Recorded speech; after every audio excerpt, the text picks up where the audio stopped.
On parle à ton Dieu, dis Seigneur, je veux t'expérimenter. Je veux que tu me visites, je veux que tu me touches. Que quelque chose entre toi et moi se passe ce soir. Je suis venu avec mon fardeau, décharge-moi de ce fardeau. Que la parole qui sera libérée me concerne et me fasse du bien. Dans le nom de Jésus.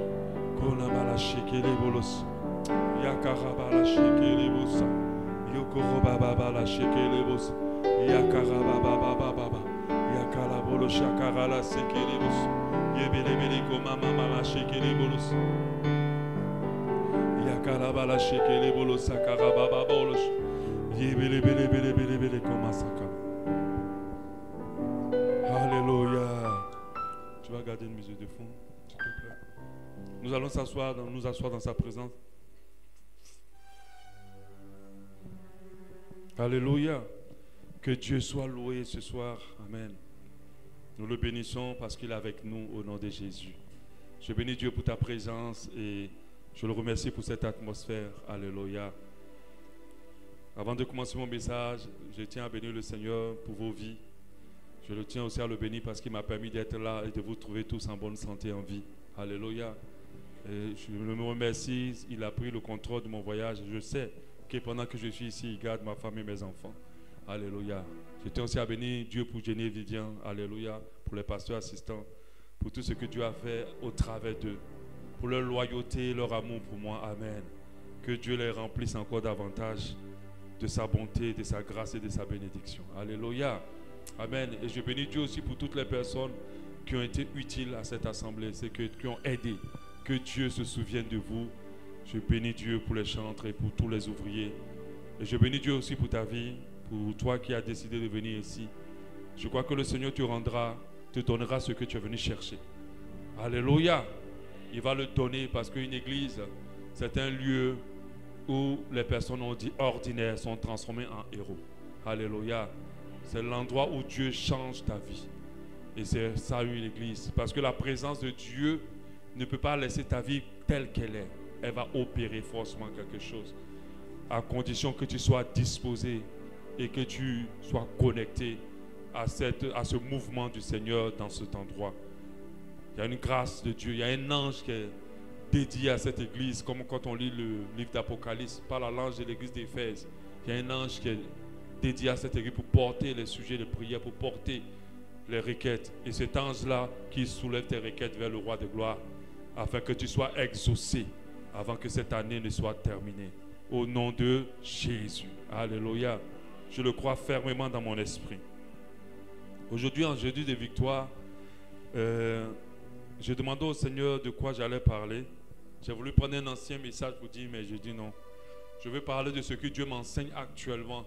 Et je pense que Dieu ne cesserait pas de m'enseigner là-dessus. Il m'enseigne sur comment aimer mon prochain. Alléluia. Il me parle beaucoup d'amour du prochain. Et je me rends de plus en plus compte que mon amour pour mon prochain est très approximatif. Alléluia. De la manière Dieu Dieu attend à ce que j'aime l'autre, je me rends compte que je ne suis pas encore à cette dimension et que je suis très loin de cette dimension. Et je veux vraiment que le Seigneur m'aide davantage à aimer mon prochain. La parole de Dieu dit que c'est le deuxième plus grand commandement. Quand on dit quelque chose en deuxième position dans les classements de Dieu, imaginez la valeur de cette chose. Quelque chose qui vient juste après le fait d'aimer Dieu. Cette chose a une grande importance pour Dieu. Dieu même s'est mis dans une disposition. Il a dit que si tu n'aimes pas l'autre, c'est que tu ne m'aimes pas moi. J'ai dit waouh Seigneur. Et je me rends compte que mon amour n'est pas encore parfait. Que je n'aime pas les gens comme il faut. Que je n'aime pas les gens comme Dieu veut que je les aime. Que mon amour n'est pas encore bien aiguisé pour le prochain. Et je sais que ceux qui vont plaire à Dieu, ce n'est pas ceux qui se sanctifient tout le temps, qui ne prêchent pas. Ce n'est pas ceux qui servent Dieu ici, qui montent dedans et qui font des prouesses par-ci, par-là, avec l'œuvre de Dieu. C'est ceux qui aiment d'une manière convenable leur prochain. Plus nous aimons notre prochain, plus nous plaisons à Dieu. Et la Bible dit que l'amour couvre une multitude de péchés. C'est-à-dire que plus tu vas aimer ton prochain, il y a des péchés qui ne seront plus dans ta vie. Parce que la majorité de notre péché, c'est le manque d'amour pour notre prochain. La majorité de notre péché, c'est le fait que nous n'aimons pas l'autre. Alléluia. Donc Dieu m'a dit que je vais devenir parfait si j'apprends à aimer l'autre. Et quand on parle de prochain, le prochain c'est toute personne proche de toi. Quand tu es marié, c'est d'abord ton conjoint. C'est à partir de là que Dieu a commencé à me parler. C'est d'abord la personne avec qui tu dors sur le lit. C'est la personne avec qui tu partages ton intimité. Comment tu aimes cette personne-là? Comment tu l'aimes en fait? Et généralement, rien qu'à ce niveau-là, on est presque tous disqualifiés. Si ce n'est pas pour dire qu'on est disqualifiés tous. Parce qu'on n'aime pas nos prochains, notre femme ou notre mari, comme Dieu s'attend à ce qu'on les aime. On pense que le prochain, c'est quelqu'un d'autre. Le premier prochain, c'est celui qui dort avec nous sur le même lit. Alléluia. Et nous devons l'aimer comment Dieu veut qu'on aime notre prochain. Ensuite, c'est nos enfants. Comment nous aimons nos enfants. Quel amour nous manifestons pour eux. Ensuite, ce sont nos parents. Ensuite, ce sont nos frères et sœurs dans la foi. Ensuite, ce sont nos collègues. Tous ceux qui sont dans notre environnement est notre prochain. Et la parole de Dieu veut que nous les aimons vraiment. Veut que nous les aimons sincèrement. Même jusqu'à nos ennemis. Le jour où j'ai lu le passage, je ne vais pas pouvoir le lire pour ne pas perdre mon passage. Où j'ai lu le passage sur les ennemis, où Dieu a dit, aimez vos ennemis. Ne vous vengez pas. Ne rendez pas le mal par le mal, mais rendez le mal par le bien. Bénissez, ne maudissez pas. Après, il a dit, pour que vous soyez appelés fils du Très-Haut. Quand j'ai lu cette partie, j'ai dit, waouh Seigneur, tu me donnes une grande révélation. Parce que ceux qui sont enfants de Dieu, ils ne fonctionnent pas comme les gens du monde. Les gens du monde aiment ceux qui sont bien avec eux et ils détestent ceux qui sont mauvais avec eux. Mais les enfants de Dieu aiment ceux qui sont bons avec eux et ils aiment aussi ceux qui sont mauvais envers eux. C'est en cela qu'ils sont enfants de Dieu. Quand tu commences à aimer tous ceux qui te font du mal, quand tu commences à aimer ceux qui cherchent à te détruire, quand tu commences à aimer ceux qui t'ont fait des coups bas, quand tu commences à aimer ceux qui te haïssent, c'est là ton identité d'enfant de Dieu est véritable et réelle. Et j'ai compris que je ne peux plus désirer dans mon cœur secrètement la destruction de ceux qui me font du mal. Même si je ne parle pas dans la bouche, je ne peux plus m'attendre à ce que le malheur les atteigne.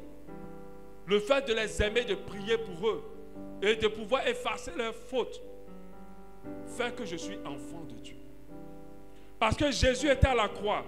On n'avait même pas encore fini de le tuer. Il était déjà en train de prier pour que Dieu pardonne à ceux qui sont en train de lui faire du mal. C'est ce qu'il était en train de faire déjà. Il était déjà en train de demander pardon à ceux, prier pour que Dieu pardonne à ceux qui nous font du mal. Ce matin, je ne sais pas si c'est hier ou ce matin, il y a quelqu'un qui a posté un témoignage sur le groupe de l'église. Le témoignage de cette femme rwandaise qui a failli se faire tuer pendant les massacres de Tutsi et Hutu. Et j'ai pris le temps d'écouter ce témoignage. Cette femme-là, parce qu'elle était de, je ne sais pas si c'est Tutsi ou Hutu, je ne me rappelle plus, parce que je mélange toujours ça. Parce qu'elle n'était pas de la bonne ethnie, on l'a machetée. Les gens sont venus dans sa maison, ils l'ont tailladé. Quand vous pouvez aller écouter pour avoir les détails, je ne sais pas expliquer les histoires. Fendu la tête, fendu, cassé les pieds, tout et tout. Ils ont failli tuer ses enfants, mais heureusement, elle était avec une de ses belles-sœurs ou une de ses copines qui était de l'autre ethnie. Et elle a dit que ce sont aussi ses enfants. Donc, ils n'ont pas touché celles qui étaient de leur ethnie et les enfants de la dame, en pensant que c'était les enfants de l'autre. Et quand elle est sortie de là, elle n'est pas morte, elle a failli mourir. Après, ils sont pas dans les hôpitaux chercher à les exterminer. Elle a survécu à tout ça et Dieu a permis qu'elle se retrouve en Suisse. Et pendant sa guérison, elle avait une haine, une colère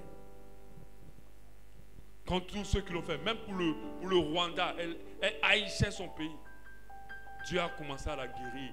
Le jour où elle a commencé à dire, Seigneur, je pardonne à ceux qui sont rentrés dans ma maison, qui ont commencé à détruire. Je pardonne à celui qui m'a mis la machette dans le cou. Je pardonne à ceux qui m'ont tapé. Elle dit, quand il a commencé à faire ça, elle a été libérée et elle a été restaurée.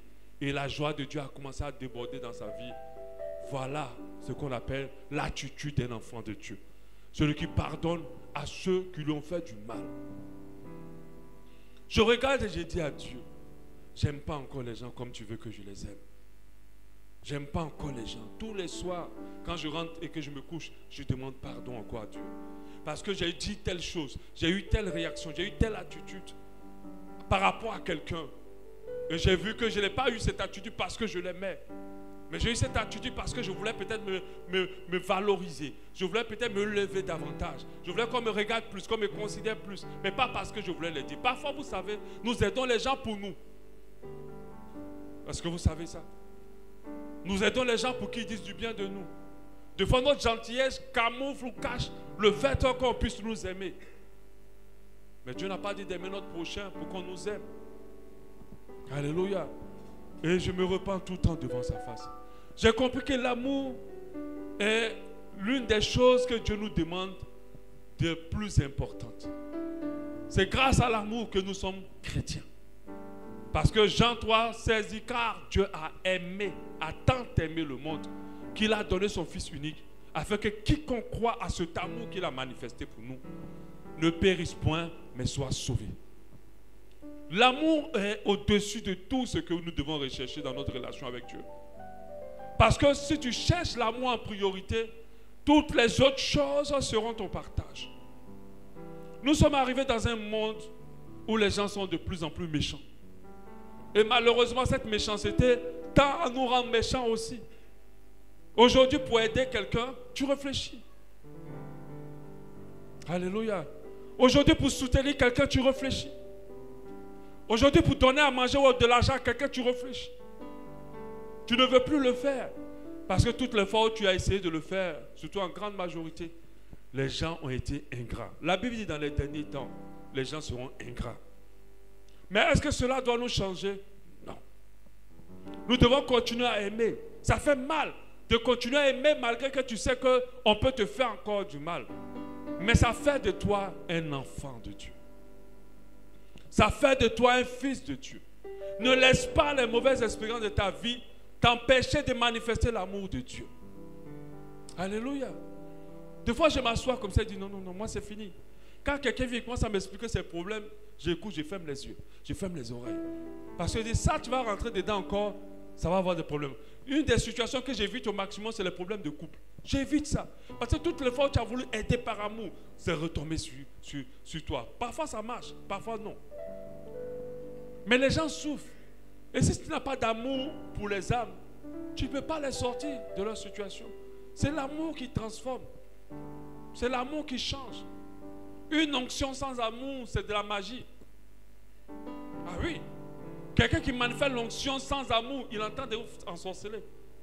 Parce que pour délivrer quelqu'un, il faut l'aimer. À combien de fois Jésus a été ému de compassion pour les âmes? Parce qu'il les aimait. C'est par amour qu'il les délivrait. C'est par amour qu'il manifestait autant de miracles. Je pense que nos miracles, le miraculeux a diminué au sein de l'Église, pas parce qu'on ne prie pas assez, parce qu'on n'aime pas assez les gens. Je pense que c'est ça qui a fait que la puissance de Dieu n'est pas assez manifeste. Parce que quand tu aimes, tu dégages quelque chose de puissant. Alléluia. Et Dieu veut qu'on aime les autres. Je parle au couple marié. Ton premier prochain, c'est ta femme, c'est ton mari, c'est tes enfants. Alléluia. Tu dois les aimer. Même quand vous faites la bagarre, sois la première personne à vouloir régler. C'est ça l'amour pour son prochain. Alléluia. Et ça, il faut qu'on comprenne cela. Il faut qu'on prenne la résolution d'aimer. À chaque fois que le Saint-Esprit me reproche de n'avoir pas aimé quelqu'un ou de n'avoir pas agi par amour, j'ai mal. Parce que c'est que toute la grosse définition de notre Dieu, ce qui définit le plus notre Dieu, c'est l'amour. Et si je veux lui ressembler, il faut que j'aime les gens. Et que j'aime même mes ennemis. Que j'aime même ceux qui me veulent du mal. Que j'apprenne à aimer. Que mon cœur ne soit pas un cœur qui mémorise les mauvaises actions des gens. Mais qu'elle puisse effacer très vite les actions. Si tu veux me faire du mal, je suis entre tes mains. Mon Dieu qui est bon va me défendre et me protéger. Mais moi, je continuerai à t'aimer. Moi, je continuerai à t'aimer. Toutes les charges que tu vas faire contre moi, toutes les tracasseries que tu vas faire contre moi, tous les plans, moi, te détruisent. Parce que l'une des plus grandes puissances qui protège, c'est d'aimer les gens. Si tu aimes quelqu'un qui veut te détruire, ces plans vont échouer. Alléluia. Dieu veut qu'on aime les gens. On a ce comportement-là, desquels on ne peut pas se détacher. On est colérique, on est aigri, on est méchant. On a des mauvais comportements parce qu'on n'aime pas les gens. Si tu commences à te poser pour dire, au lieu de me concentrer sur moi, mais si je commence à me concentrer sur l'autre, pour voir qu'est-ce qui peut le réjouir, tu vas voir que tu vas commencer à aimer l'autre et tu vas voir que ton comportement va changer. Regardez ce que le Seigneur dit, mon passage. Je le prends dans la version parole vivante parce que je trouve qu'elle est plus intéressante. 1 Corinthiens 13, verset 1. Je peux parler la langue des hommes et la langue des anges. Mais si je n'aime pas les autres, la Bible dit, tu peux parler tous les parlants en langue les plus puissants. Comme un homme de Dieu a dit, même tu peux copier le parler en langue les hommes de Dieu onctionnés du monde. Et puis parler en langue. Il y a des gens quand ils prient en langue, toi-même tu dis ton parler en langue là, peut-être tu fais semblant. Tellement ils sont forts. Tellement les parler en langue là est tellement puissamment fait. La langue là même tourne comme ça, toi-même tu dis oui. Lui là, il parle en langue vraiment. Oh oui. Toi-même tu dis peut-être que tu bricoles. La Bible dit, tu peux parler en langue. Mais si tu n'aimes pas les autres, je suis seulement une cloche qui sonne, un cymbale bruyant. Ça veut dire que tu n'es rien. Parle toutes les langues que tu veux. Prie les langues jusqu'à quand tu montes, tu descends. Si tu n'aimes pas les autres, la Bible dit que tu fais du bruit pour rien. Je peux avoir le don de parler au nom de Dieu. Ça veut dire que tu peux dire des choses de la part de Dieu puissant, comme je fais prêcher là. Tu peux faire ça. Je peux comprendre tous les mystères et posséder toute la connaissance. Donc ça veut dire que je peux voir quelqu'un peut décrire sa vie de A à Z pour dire, mais là tu as mangé 3 grains de riz là, à midi. Les grains de riz, il y avait un qui était jaune, un qui était blanc, un qui était violet. Mais quand tu dis à quelqu'un comme ça, là, si tu n'as pas l'amour, la Bible dit, ce n'est rien. La Bible dit, ce n'est rien. Je peux avoir la foi assez grande pour déplacer les montagnes. Mais si je n'aime pas les autres, je ne suis rien. Même si je prie et puis devant nous tout de suite ici là, comme on le voit des fois à la télé, et puis le pied de la personne, c'est quand ça grandit, puis ça devient droit. Ou les mains, c'est comme on fait là. Ou bien le ventre de la femme grossit quand on dit elle est enceinte maintenant de 6 mois. Même si j'ai fait ça, la Bible dit, si je n'ai pas l'amour, je ne suis rien. Alléluia. Je ne suis rien. Je peux distribuer toutes mes richesses à ceux qui ont faim. Je peux livrer mon corps au feu. Mais si je n'aime pas les autres, je n'y gagnerai rien. Je n'y gagne rien. Donc ça veut dire que je peux donner à manger aux gens. Je peux nourrir les gens. Je peux même aller me sacrifier pour les gens. Mais si je n'aime pas les autres, la Bible dit que je ne gagnerai rien de toutes ces attitudes. Pour nous faire comprendre que l'amour donne de la valeur à tous nos actes. Si tout ce que tu fais, tu ne le fais pas par amour, devant Dieu, rien ne compte. Tu dois comprendre qu'au ciel, tous les actes que nous posons par amour sont écrits, mentionnés. Nos œuvres d'amour vont parler pour nous. Pas nos œuvres d'amour vont parler pour nous. C'est-à-dire que nos œuvres sont mal. Il y a des gens, même il n'y a plus de place dans leur compte en banque au ciel. Mais c'est nos œuvres quand nous aimons. Quelqu'un peut venir faire un séminaire de 10 000 personnes, mais il n'aime personne. Tout ce qui l'intéresse, c'est sa popularité. Après, c'est les offrandes qu'il va prendre avec les gens. C'est sa célébrité. La Bible dit rien. Va dire, Seigneur, j'ai rempli des stades. Va dire, je ne te connais pas. Tu n'as pas aimé les gens. Tu as fait tout cela pour être connu. Tu as fait tout cela pour ta richesse. Tu as fait tout cela pour ta popularité. Tu n'as pas fait ça parce que tu les aimais. Parce qu'ils n'aiment pas les autres. Quand ils prient pour les gens, vous voyez comment ils traitent les âmes. Tu vas dire, tu as pitié des âmes. Tu as pitié. On les dénude, on les met par terre, on les traîne, on les pousse, on les gifle. On les tape parce qu'on est homme de Dieu. Si on aime les gens, on les considère. On ne filme pas leur humiliation pendant leur délivrance pour publier à tout le monde. On les délivre de la discrétion. Et puis après, ce sont des âmes de Dieu. Elles ont de la valeur aux yeux de Dieu. Il faut les traiter avec considération. Regardez maintenant l'amour que Dieu veut que nous ressentons pour notre prochain. Ce n'est pas quand ton cœur bat et puis tu ne peux plus dormir, tu n'as plus faim. Ce n'est pas de cet amour-là que Dieu parle. Parce qu'avec cet amour-là, il y a des gens qui sont allés tuer d'autres. Ils ont tellement aimé eux qu'on les a trompés là. Ils disent, bon, comme tu ne me veux pas là, tu n'auras plus personne. Moi, je vais te tuer. C'est pas, on appelle ça crime passionnel. Ce n'est pas de cet amour-là qu'on appelle l'amour éros, où on ne peut plus dormir, où on ne peut plus faire quelque chose. Cet amour-là, des fois, détruit. Mais l'amour que Dieu veut qu'on ait, L'amour est patient. C'est-à-dire que même que si on reste seulement que sur ça, sur le mot patience même là seulement nous tous on échoue. Ah oui. On échoue. Parce que patience, c'est-à-dire que la personne te blesse, elle te fait du mal. Mais tu dois toujours espérer qu'elle peut changer. Tu dois toujours pardonner et accepter de continuer. L'amour est patient. L'amour, c'est attendre le temps de la transformation de l'autre. L'amour rend service. L'amour aide l'autre. L'amour n'est pas jaloux. Si l'autre réussit, gloire à Dieu, on est content pour lui. Mais notre cœur ne le pique pas. Et puis on commence à mal parler maintenant de lui. Oh, ça là même, c'est peut-être l'aller faire fétiche. Non. Mais si c'est le cas, toi aime-le. S'il allait faire des mauvaises choses, Dieu s'en occupera. L'amour n'est pas jaloux. L'amour ne se vante pas. Combien de fois nous nous vantons? Moi, depuis que je suis parti à Paris, dans toutes mes conversations, ça sort. Et Dieu me dit, tu vois ça, non? Tu vois ça. Tu vois comment tu es en train de te vanter? Oui, quand j'étais à Paris, je me confesse en même temps.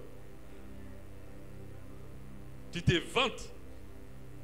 Ah, vous, deux, trois, quand je faisais ma formation d'ingénieur informaticien, fais attention. Dans la manière que tu parles là, des fois tu te vantes, mais de manière subtile, pour que la personne te voie en bien. Mais Dieu m'a dit, le regard des gens, ce n'est pas ce qui est important, c'est comment moi je te vois. Les gens peuvent te voir en bas, ce n'est pas grave. Comment moi je te vois, c'est ce qui est important. Fais tout pour me plaire à moi, pas pour plaire aux hommes. L'amour ne se vante pas. Mais combien de fois nous nous vantons? Combien de fois? Moi, à mon tour, je me suis levé à 4h du matin. Je m'étais levé à 4h du matin. Oh, j'ai prié, jusqu'à 6h du matin. Et Dieu m'a parlé. Dis ce que Dieu t'a dit. Laisse affaire de te lever à 4h et t'as prié qu'à 6h du matin. Pour montrer que tu es un grand prieur. Tout ça là, on appelle ça la vantardise. Faisons très attention. Il ne se gonfle pas d'orgueil. Hey! Dieu aide-nous. L'affaire d'orgueil là, c'est chaud. On a un phénomène là, on était en train de parler avec le pasteur assistant, on est dépassé. On a un phénomène des gens, eux ils te blessent. Et puis eux-mêmes ils sont victimes. C'est eux qui t'ont fait du mal, hein. Mais ils se comportent maintenant comme si toi tu leur as fait du mal. Nous on est dépassés. Oui, mais c'est vous qui avez fait du mal. Maintenant c'est vous qui vous sentez victime. Moi je ne comprends pas. L'orgueil, ce genre de personnes, ils ne voient jamais leurs responsabilités. Ils ne regardent jamais. Moi, dès que j'ai un problème avec quelqu'un, en tout cas ce volet-là, ce n'est pas pour me vanter, c'est une réalité. Dès que quelque chose ne va pas avec quelqu'un, je cherche ma part de responsabilité en premier. Je commence à savoir, mais qu'est-ce que j'ai fait de mal? Et puis on est arrivé à ce stade-là. Et je prie pour ça. Alléluia. Je prie pour ça. Mais il y a des gens qui te font du mal, qui te font du mal. Mais c'est toi qu'ils accusent de leur faire du mal. Tu n'as pas vu comment tu m'as parlé? Oh, c'est toi qui cries. C'est toi qui hausses le ton. Mais tu dis que l'autre a mal parlé. Oh, c'est toi qui as commencé à mal parler. Et les gens sont comme ça parfois. Parce que l'orgueil aveugle. L'orgueil t'empêche de voir ta réalité. C'est l'un des péchés, l'une des choses qu'il ne faut jamais avoir. C'est-à-dire que tous les jours que vous mettez vos pieds à genoux, que vous priez dans la présence de Dieu, demandez-lui, Seigneur, libère-moi de l'orgueil. Vois où j'ai été orgueilleux. Aide-moi. Quand tu rentres dans la présence de Dieu, il t'amènera à régler des choses que tu n'aurais pas réglées en temps normal si c'était toi et toi-même. L'amour ne se gonfle pas d'orgueil. L'amour ne fait rien de honteux. Ah oui, rien de honteux. Des choses qui n'honorent pas, qui ne glorifient pas Dieu. L'amour les évite. L'amour ne cherche pas son intérêt. Dans tout ce que nous faisons, nous devons chercher comment ça va profiter à l'autre. Comment je vais mettre l'autre bien. C'est très important de se soucier de l'autre. Vous allez voir que les enfants de Dieu qui ont fait cette expérience de l'amour, partout où ils sont, leur préoccupation c'est est-ce que l'autre est bien? Est-ce que celui qui est avec moi est bien? Est à l'aise? Voilà, c'est ce qu'on dit. C'est très important. Mais nous sommes dans un couple en pensant, nous, oui, moi. Voilà, madame, c'est oh, tu n'es pas assez romantique. Oh, mais toi, tu n'es pas assez soumis. Oh, toi, tu... C'est-à-dire, chacun est sur ce qu'il veut. Tu es sûr que tu aimes la personne que tu as mariée. Tu dois être concentré sur ce que l'autre veut. Tu dois chercher son intérêt et pas le tien. Parfois, quand tu aimes les gens, tu sacrifies tes intérêts pour les intérêts des autres. Tu sacrifies le fait d'avoir raison pour le bien-être de l'autre.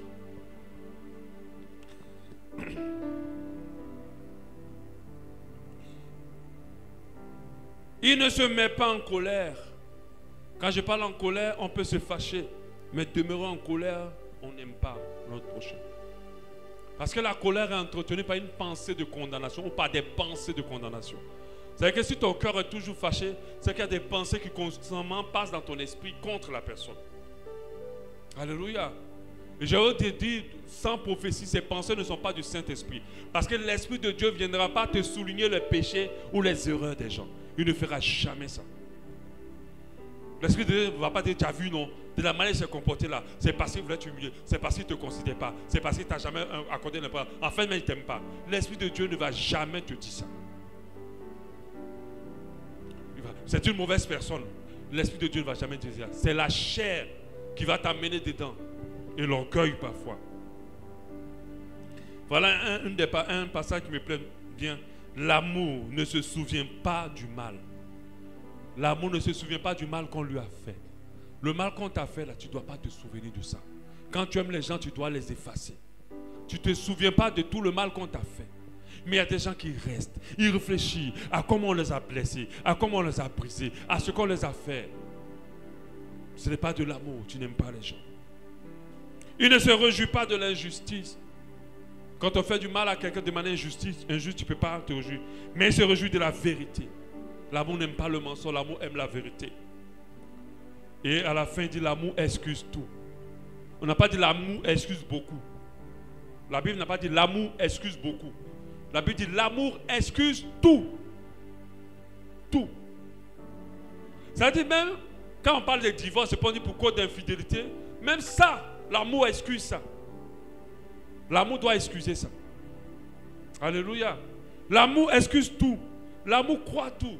Ce volet de croire tout là, ça c'est un exercice que je bénis Dieu, que j'ai appris à réussir. Parce qu'on nous prend parfois pour nous qui sommes comme ça, comme des personnes qui sont crédules. Moi je ne sais pas soupçonner le mal, je ne sais pas douter des gens. Si tu m'as dit quelque chose, je te crois. Je ne sais pas calculer, rentrer ici, réfléchir, voir, douter. Je ne sais pas douter des gens. Des fois, on ne me parle pour quelqu'un qui n'est pas très concentré ou bien très lucide, parfois bête.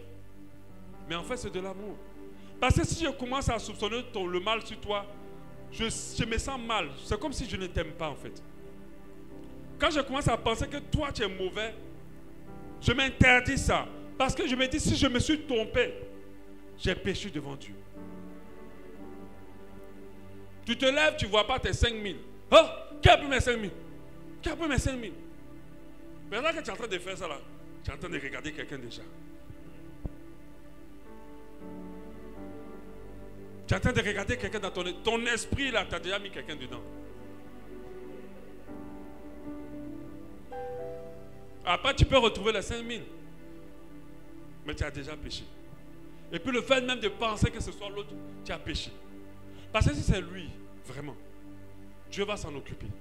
Mais toi, ne soupçonne pas cela. Dieu va l'exposer. Notre Dieu est un Dieu de justice. Est-ce que tu le crois? C'est à tous ceux qui te font de l'injustice, Dieu va les dévoiler. Mais toi, reste juste. Parce que les gens sont dans le soupçon du mal jusqu'à ils sont devenus des parano. Ils ne croient en personne. Mais si tu crois en personne, c'est que tu n'aimes personne. C'est vrai que la vie a été dure pour toi. C'est vrai que les gens t'ont beaucoup trahi. Moi-même, tu me vois là ici blessé de guerre, de trahison. Mais je continue à croire aux gens. Alléluia. J'accepte mon cœur, je l'ouvre encore. Je ne le ferme pas. Tu me dis quelque chose, je te crois. Parce que je t'aime, je te crois. Je ne vais pas réfléchir Il y a des gens qui donnent leur confiance après. La confiance par l'amour doit donner dès le départ. Si la personne est mauvaise, Dieu l'exposera. Et toi, tu grandiras toujours. On nous trahit, mais on évolue. Amen. On nous trahit, mais on évolue. On est debout. L'onction se multiplie, la grâce se multiplie, la faveur se multiplie. On nous trahit, on continue. Le danger, c'est que la trahison te bloque. Mais toutes les trahisons avec lesquelles tu as manifesté l'amour ne vont pas te bloquer, vont te propulser. À chaque fois que quelqu'un va te faire poignarder un couteau dans le dos, Dieu va t'amener plus loin. Si tu l'aimes, bien sûr. Parce que la manifestation de l'amour, comme il n'y a pas de relations destinées à les ennemis, la meilleure manière de permettre à ce que les œuvres de tes ennemis t'amènent encore plus haut, c'est de les aimer. Si tu aimes tes ennemis, tu iras encore loin. Ils verront ton ascension, ils verront ton élévation. Si tu gardes dans ton cœur tout ce qu'on t'a fait, et puis tu es en train de rester dedans, tu vas rester encore en bas, tu ne comprendras pas, et tu diras, Dieu, tu m'as laissé. Dieu ne t'a pas laissé. C'est parce que tu n'as pas compris que tu dois aimer tous ceux qui te font du mal. Tu dois pardonner, abandonner et continuer, les aimer. L'amour excuse tout. L'amour croit tout. L'amour espère tout. Ne dis jamais, jamais sur la transformation de quelqu'un. Ne dis jamais, jamais sur le changement de quelqu'un. Vous devez espérer le changement de quelqu'un. Quand vous parlez de quelqu'un, ne parlez pas de quelqu'un comme si c'était, il ne va jamais changer. La Bible dit que les prostituées nous dévanceront dans le ciel. Celui que tu vois en mauvais aujourd'hui, demain tu allais le trouver au ciel. Peut-être même toi là même, tu as lutté, on va te mettre même sur la clôture même du ciel. Peut-être même il n'aura pas de place. Et puis tu vas voir la personne que tu voyais en mauvais là, assis à côté de Jésus là-bas. Amen. L'amour doit espérer le changement des autres. Tu ne dois pas être fataliste. Si tu aimes, tu dois dire, elle va changer.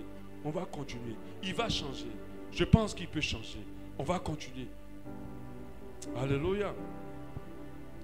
Et le dernier qui est le summum, le clou. C'est l'amour. L'amour supporte tout. Quand j'entends ça, quand je lis ça, je dis, hé Seigneur, je n'aime pas mon prochain. Est-ce que tu as envie de dire aussi la même chose comme moi? Hein? Ou bien toi tu arrives à faire tout ça là?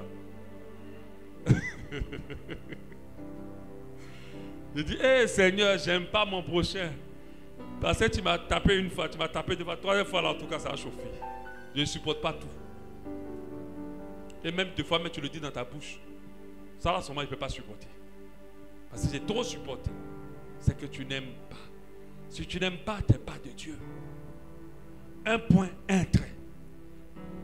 Ce qui fait qu'on est de Dieu, c'est comment nous aimons les autres. C'est là qu'on va reconnaître si on est fils de Dieu ou fils du diable. La Bible dit que c'est ça qui prouve de quel bord nous appartenons. C'est que le fait que nous manifestons de l'amour. Alléluia. Est-ce que tu peux dire avec moi, je vais essayer. Seigneur, aide-moi afin que je puisse y arriver. Au nom de Jésus, apprends-moi à pardonner. Apprends-moi à supporter tout. Apprends-moi à excuser tout. Apprends-moi à faire du bien à mon prochain. Apprends-moi à regarder les intérêts de l'autre. Apprends-moi à donner. Apprends-moi à bénir mes ennemis. Apprends-moi à aimer. Au nom de Jésus. Vous savez, si vous avez la volonté, Dieu vous aidera. Si vous acceptez de changer votre manière de vous être, que vous êtes, Dieu vous aidera. C'est vrai que ce que tu as vécu est dur, mais le Seigneur peut t'aider à pardonner, peut changer ton cœur, peut évacuer ce fardeau. Il peut. Je t'assure, quand tu vas commencer à aimer, parce qu'il faut comprendre que tout ce que Dieu nous demande, c'est pour notre bénédiction. Celui qui manifeste l'amour est béni, est protégé, prospère. La faveur de Dieu demeure sur lui. Alléluia. Il est en bonne santé. La haine, la colère nous crée trop de maladies. Et pas de maladies, pas que des maladies spirituelles, même des maladies physiques. Mais quand nous aimons, notre santé est préservée. Alléluia. Notre santé est préservée. La grâce de Dieu est sur notre vie. Alléluia. Nous allons prier par rapport à cela. Présenter notre cœur à Dieu. Et que nous aide à aimer. Kona sakara la chant.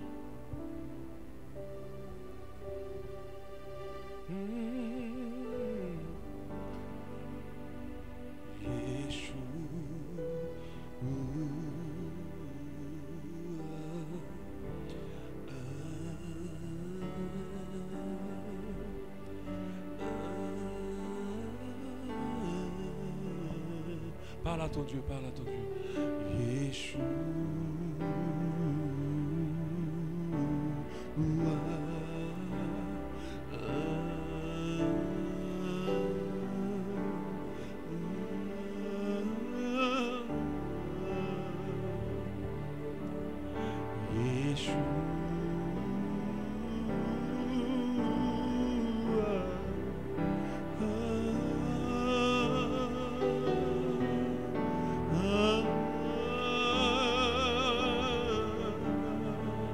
Parle à ton Dieu. Yeshua.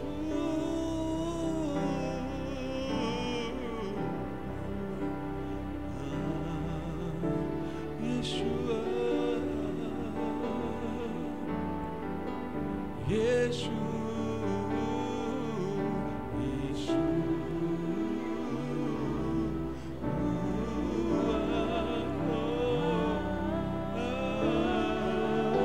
Parle à ton Dieu. Yeah. Déclarons Yeshua.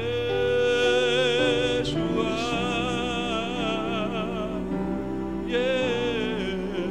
Parle à ton Dieu. Si tu es marié, commence à dire à Dieu, apprends